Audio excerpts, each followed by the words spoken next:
Hi, I'm Wade from Seabound Vapor, and today we'll be covering the Enigma coil. You can think of the Enigma coil as just an alien, but twice, and I mean that in terms of how it's actually done. For this build, I'll be using 32 gauge for the frames, 0.2 ribbon for the inside cores, and I'll be using 40 as the actual Enigma/alien itself. Starting off, we're going to go ahead and do our Clapton early. Now, in order to know what we're actually doing here, keep in mind that an Enigma is 6 times your core. So typically with an alien, it's 3 times. You would take a D-core of 26 for 3-core 26 alien. With this, I'm going to be using 32, and I need it to be 6 times as long in order for it to Enigma correctly. The easiest way to do this is take the diameter of our core wire, in this case 0.2 of a millimeter, and we'll times that by 6. That gives us 1.2 millimeter. Take out the size of the frames, so 2 of them, so 0.4 of a millimeter. And that gives us 0.808 or just an 8 stack of ribbons. So now we know what our actual cores are. We can feel confident saying that yes, this is going to be a decent size, 32 gauge is a fine D-core. We'll go ahead and finish that up now. With the Clapton done, we'll just D-core it, put it in a vise or under something heavy or hold it, and we'll go ahead and stretch that out. The actual stretch is almost identical to a regular alien, I would say pretty close. So aim for alien, and if it's a little too tight, you can hold it a bit tighter, and if it's a little too loose, you can still pull it off. It's not quite as unforgiving as you would think, though it is still pretty unforgiving. With the D-core done, I'm going to go ahead and cut 4 longer pieces to match the longer piece of 32 gauge I have. We're going to be putting these through the swivels, folding them in half, and stacking them that way. Once we're done the stacking, we'll use a bit of hot glue on the end and a little bit more at the end towards where we're going to be putting into the drill, just to make sure that it holds. There are many ways to secure this, from paper clips to tape to using ribbon sliders.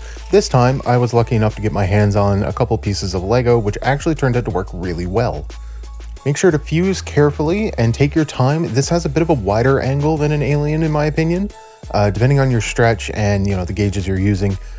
I recommend taking your time, nice and easy. Do not try to do larger stretches. This isn't like aliens where you can just kind of set yourself up, and once it's set up, you can just let her go. That's not going to fly here. Going over some of the pro cons off the top of my head, because I didn't bother to write these down, I would say that as far as pros, they taste really good. They have that nice channel running along the length of the actual coil itself on both sides, and it kind of hugs the cotton in an interesting way. So I really enjoy the flavor off them. As far as complexity, you get a really nice finish for the work that you put in.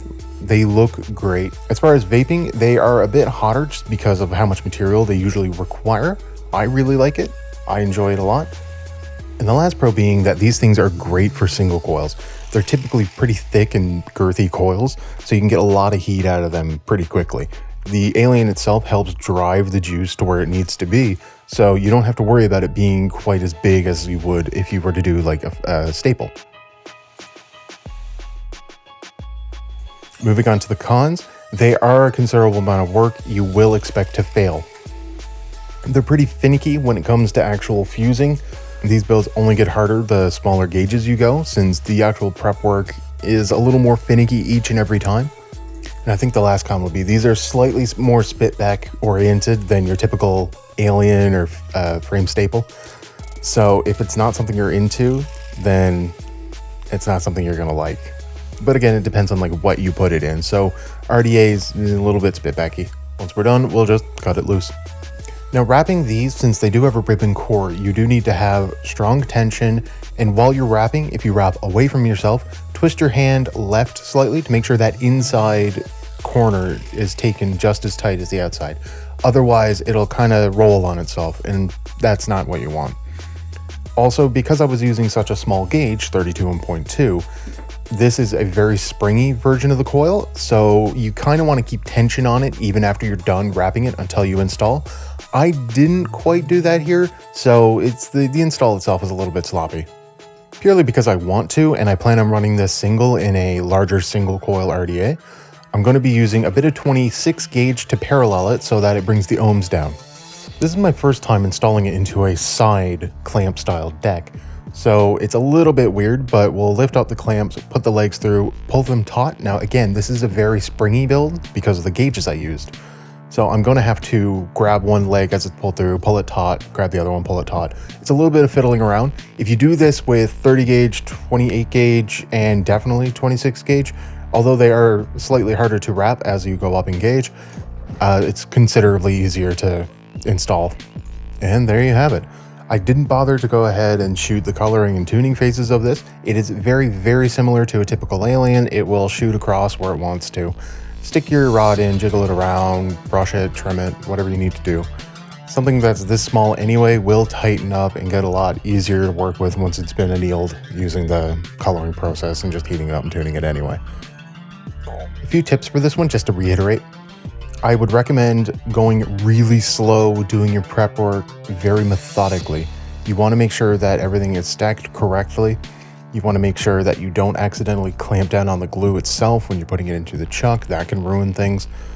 I would recommend your first couple of attempts of having a few decors. It actually took me 3 separate decors until I got the stretch right, because working with 40 gauge was something I thought would be fun. It kind of was. It's difficult, but it was kind of fun. I'd recommend using something like 38 or 36 for your very first one. As far as wrapping it and doing the fusing itself, just take your time, wide angle, and kind of go slow. Start anytime you got to stop and move something, anytime your hand fidgets, just slow, easy, and you kind of want to feel out those first 2 or 3 fuses every time you need to start up again. Because if you just try to like blindly continue the angle, if you're even slightly off, it'll go back on itself, and it does that so easily, it's not funny. As far as wrapping, as well as keeping a strong tension, if you're not careful and you don't clamp down quite hard enough where you need to on the end of the lead while like you're tightening things up, or while you're actually wrapping it itself, you can pull that Enigma down, and you'll get what happened to my coil here, where there's a bunch of gaps forming across it. So you kind of you space out the fusing, which is, you got to be careful about. Other than that, these are a really fun coil to pick up. They look really cool. So they're not a whole lot more work than typical aliens or frame staples, but they're definitely something you get to brag to your friends about. Thank you to everyone above who submitted photos. A huge shout out to axmanzombie, who submitted a video of him doing a Razorback Enigma. And I think from now on, I'll actually mention that I will accept videos of people doing steps that I'm showcasing in the actual tutorials themselves. Make sure to drop a follow on Instagram to see what I'm up to and announcements for the next theme. And yeah, that's a wrap.